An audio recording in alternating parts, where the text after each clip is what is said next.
नमस्कार, कैसे हो? उम्मीद करता हूं कि आप सभी लोग स्वस्थ होंगे, मस्त होंगे।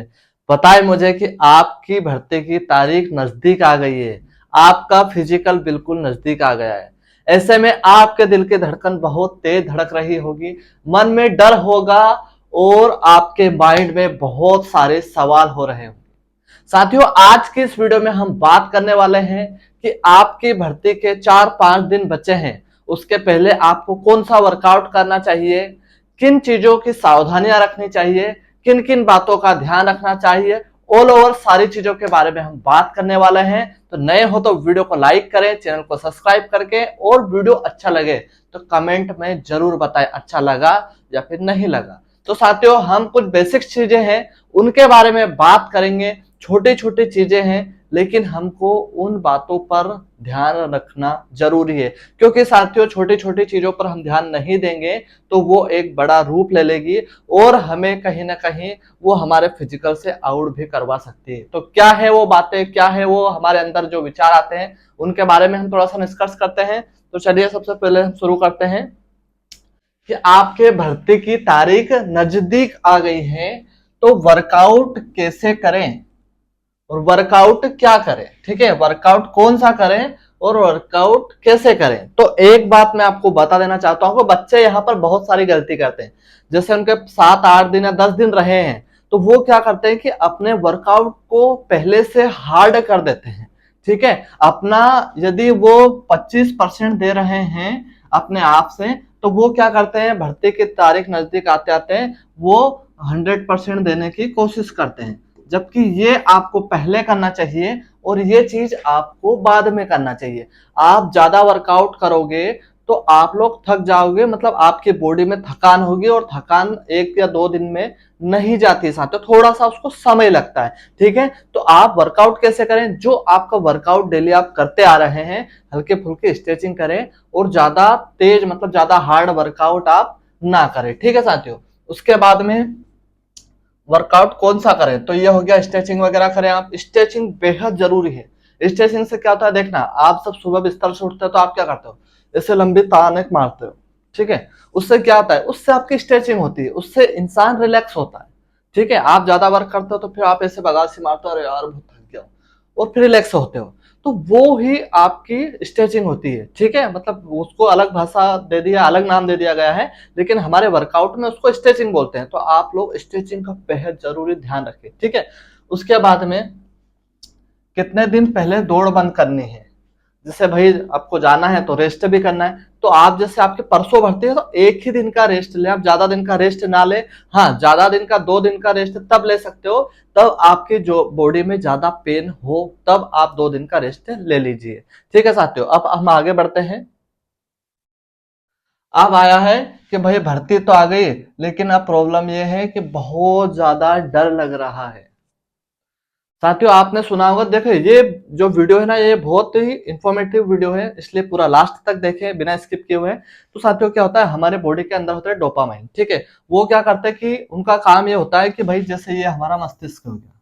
ठीक है, अब डोपामाइन हमारे माइंड, देखो हर चीज, हर जो भी हम करते हैं वो कहाँ से करते हैं, ये इसके ऊपर ऊपर से, मतलब ये हमारा सीपीयू है। कंप्यूटर में कैसे सीपीयू के बिना कंप्यूटर अधूरा होता है, वैसे ही हमारे दिमाग के बिना हमारा पूरा बॉडी खाली सा रहता है, कुछ काम का नहीं होता है। आपने देखा होगा जो पागल हो जाते हैं या जिनका दिमाग खिसक खिसक जाता है, वो फिर किसी काम के नहीं होते हैं। ठीक है, तो हमारे बॉडी के अंदर क्या होता है, डोपामाइन। ठीक है, अब डोपामाइन यदि हमने क्या, डोपामाइन कैसे बनते हैं पहले इस चीज को समझें आप लोग। ठीक है, ये चीज थोड़ी सी अलग है, लेकिन ये चीज आपको लाइफ में भी काम देगी और आपके जो वर्कआउट है उसमें भी काम देगी, आपके रनिंग में भी काम देगी। होता क्या है कि हम किसी चीज को देखते हैं। ठीक है, हाँ, देखा किसने, आंख ने किसको संदेश दिया, किसको मैसेज दिया, हमारे दिमाग को क्या क्या हमें डर लग रहा है, तो एक डोपामाइन यहाँ पर पैदा हो गया, है ना। फिर उसके बाद में इसने इसको जितना ज्यादा सोचते जाएंगे इतना डोपामाइन हमारे माइंड में बनता जाएगा, ये डोपामाइन हमारा बनता गया।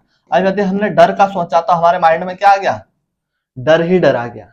लेकिन हमने इतना सा यदि डर सोचा, ठीक है, यदि हमने इतना सा ये डर सोचा और ये जो बाकी का है, ये वाला हमने सोचा कि हम पास हो जाएंगे, तो अब आप खुद बताइए कि आपका माइंड इसकी ज्यादा सुनेगा या फिर इसकी ज्यादा सुनेगा।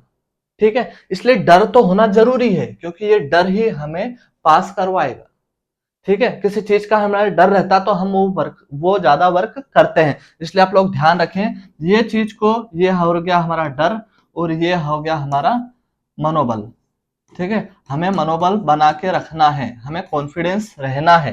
ठीक है, लेकिन ये ना सोचे कि ओवर कॉन्फिडेंस में भी हम पास हो जाएंगे, ऐसा नहीं है साथियों। ठीक है, तो आपका डर क्या होना चाहिए, कम होना चाहिए, मात्र 10 से 15%। और आपका जो मोटिवेट आप रहेंगे वो कितने परसेंट, कम से कम 85%, तब जाके आप पास होंगे। अपने माइंड को ताकतवर बनाइए। इसीलिए मैं कहता हूं कि आपका जब फिजिकल होता है वो आपके माइंड से, आप मतलब कि शारीरिक और मानसिक रूप से आप तैयार होने जरूरी है। ठीक है साथियों, क्या टाइमिंग देंगे, सबसे बड़ा सवाल है कि वे भी आता है कि क्या टाइमिंग देंगे। तो वे हर जगह पर टाइमिंग अच्छा दिया जाता है, बच्चों की लापरवाही के कारण कहीं ना कहीं वो बाहर होते हैं। इसलिए आप ये मान के चले कि 5:40 तो आपको टाइमिंग देंगे ही देंगे, चाहे वो जीडी हो, टेक्निकल हो, नर्सिंग असिस्टेंट हो, कुछ भी हो। ठीक है, तो ये टाइमिंग तो आपको मिलना ही मिलना है। एक फाइल में कितने बंदे को रनिंग करवाएंगे, तो भाई एक फाइल में आपके 100 बच्चों का जो शेड्यूल है वही रहेगा, ना कोई ज्यादा ना कोई कम। ओके, उसके बाद में टाइमिंग ज्यादा आ रहा है, ये सबसे बड़ा एक इशू रहता है ना, कि टाइमिंग सर हमारा बहुत ज्यादा आ रहा है। देखो, ज्यादा आ रहा था, है ना, आप क्या करते हो, आप एक दूसरे से कंपेयर करते हो, यार तेरा टाइमिंग कितना आ रहा है, भर्ती में आएगा भाई मेरा तो 4:50 आ रहा है, 4:55 आ रहा है, और आपका आ रहा है भाई 5:40, तो आप वहीं से क्या हो जाओगे, वहीं से आप डर जाओगे। इसको न्योता दे दिया आपने, और ये बहुत खतरनाक चीज है। ठीक है, इसको न्योता नहीं देना है हमें। हमें क्या करना है, हमें अपने आप पे जो भी टाइमिंग है, आपने देखा होगा भाई कि 5:40 वाला भी कभी कभी पास हो जाता है, और जो 5 मिनट वाला है वो फेल हो जाता है। वो किस कारण से, उसका कारण ये है कि भाई वो यहाँ पर गांव में अकेला दौड़ता है। ठीक है, वहां पर जाकर बहुत सारी भीड़ दिखती है, आर्मी वाले दिखते हैं, उनकी ड्रेस दिखती है, तो एक अलग ही दुनिया उसको दिखने लग जाती है। उसके कारण इसके यहाँ पर क्या होता है, उसके कारण ये पैदा हो जाता है।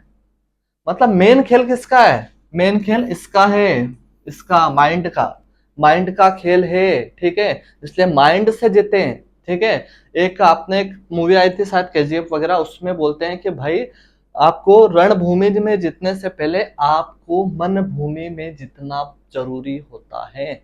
इसलिए आप यहाँ पर सोचे, जो आपको बनना है, जैसे आप दौड़ना है, यहाँ पर पहले से ही पिक्चर बना ले आप लोग। सही बता रहा हूं, जो पिक्चर बनाओगे सेम टू सेम वही होगा। यदि आपने पिक्चर बनाई कि मुझे फेल होना है, तो आपको कोई पास नहीं करवा सकता, और आपने सोचा कि मुझे तो पास ही होना है, मेरे माइंड में मैंने ये चीज सोच रखी है, तो आप लोग जरूर पास होंगे। इसलिए ध्यान रखें। अब कुछ सावधानियां हैं, उनके बारे में हम बात कर लेते हैं कि भाई आपका 2-3 दिन पहले से अच्छे से पेट साफ हो, पेट अच्छे से साफ होगा, डाइजेशन अच्छा रहेगा, तो आप हल्के फुल्के रहेंगे, पहली चीज। ठीक है, ज्यादा बात ना करें, ज्यादा बात ना करें।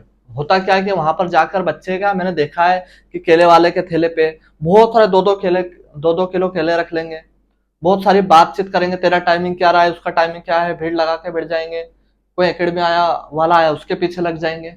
भाई लोगों, आपका भविष्य है, मैं नहीं बोलता हूं कि आप इकट्ठे हो सारी चीजें करो, बट आप लोग अपनी एनर्जी को जितना हो सके बचा के रखो। ये एनर्जी आपको ग्राउंड में दिखानी है। ग्राउंड में यदि आप पास हो गए तो एकेडमी वाले ऑटोमेटिक आपके पास में आपका इंटरव्यू लेने आएंगे। ठीक है साथियों, उसके बाद में अपनी एनर्जी बचा के रखे, जैसा मैंने अभी बताया। के बाद में भाई, आप लोग सबसे बड़ा दुश्मन जो आपका आज की दुनिया में है वो है आपका मोबाइल। फिर बच्चे क्या करते थे, सोते हैं, मोबाइल देखते रहते हैं। मैंने देखा है मोबाइल के बहुत सारे फायदे हैं, लेकिन सबसे ज्यादा रील्स देखने में इसका टाइम दिया जाता है। ठीक है, तो भाई आप लोग इसका ध्यान रखें कि मोबाइल कम से कम आप लोग यूज करें। ठीक है, क्योंकि मानसिक रूप से थक जाओगे तो भी आपको प्रॉब्लम आने वाली है। हल्का खाना खाएं।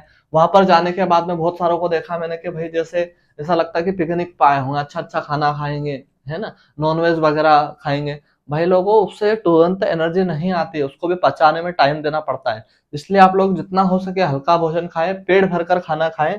उसके बाद में अपने आप से मोटिवेट रहे। मोटिवेट किससे होते हैं, आपके माँ बाप को याद करें, आपको जिसने बोला था कि तुझसे नहीं हो सकता है उसको याद करके मोटिवेट रहे। मोटिवेशन गाने सुन ले थोड़े से, ठीक है, इससे आप मोटिवेट रहें।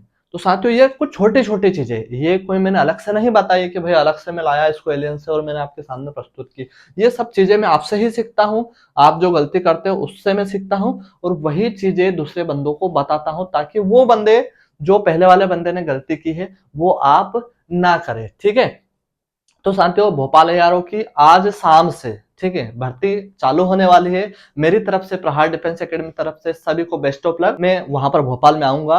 आई होप कि आप अच्छे से इंटरव्यू देंगे और सच्चाई को बताएंगे। भाइयों आपका हुआ नहीं हुआ वो एक अलग बात है, लेकिन हम दूसरे हमारे भाई जो आएंगे उन तक हम एक अच्छी जानकारी पहुंचाएंगे तो उनको भी अच्छा लगेगा और कहीं ना कहीं हमें भी उसका फायदा मिलेगा। तो साथियों आप भी आए भोपाल एआरओ, मोटिवेट रहें। यदि कोई प्रॉब्लम हो तो स्क्रीन पर दिए गए कॉन्टेक्ट नंबर मेरे हैं, आप लोग पूछ सकते हो, कुछ भी पूछ सकते हो। मिलते हैं फिर भोपाल में, तब तक के लिए जय हिंद, इंकलाब जिंदाबाद, भारत माता की जय।